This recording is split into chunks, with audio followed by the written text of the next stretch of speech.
سنت مؤکدہ اور غیر مؤکدہ کی تعریف اور احکام۔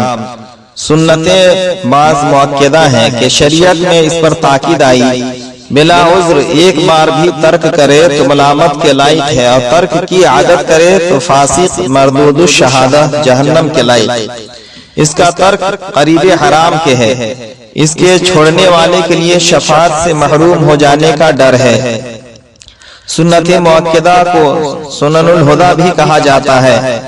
بعض سنتیں غیر مؤکدہ ہیں جن کو سنن الزوائد بھی کہتے ہیں، اس پر شریعت میں تاکید نہیں آئی۔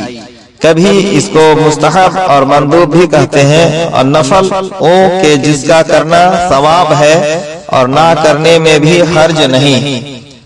کون کون سی نمازیں سنت مؤکدہ ہیں؟ مسئلہ سنت مؤکدہ یہ ہیں: 2 رکعت فجر کی فرض نماز سے پہلے، 4 رکعت ظہر کی فرض سے پہلے اور 2 رکعت بعد میں، مغرب کے بعد 2 رکعت، عشاء کے بعد 2 رکعت، اور جمعہ سے پہلے 4 رکعت اور 4 رکعت جمعہ کے بعد، اور بہتر یہ ہے کہ 2 اور پڑھ لے، یعنی جمعہ کے بعد 6 رکعت پڑھے۔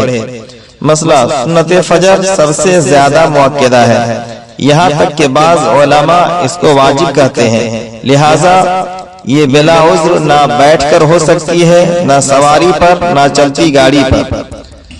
قانون شریعت حصہ اول صفحہ نمبر 142۔ ویڈیو پسند آئے تو لائک، شیئر، کامنٹ اور یوٹیوب رضوی چینل لوہردگا کو سبسکرائب کرنا نہ بھولیں۔ دعاؤں کا طالب محمد اشرف اللہ رضوی لوہردگاوی۔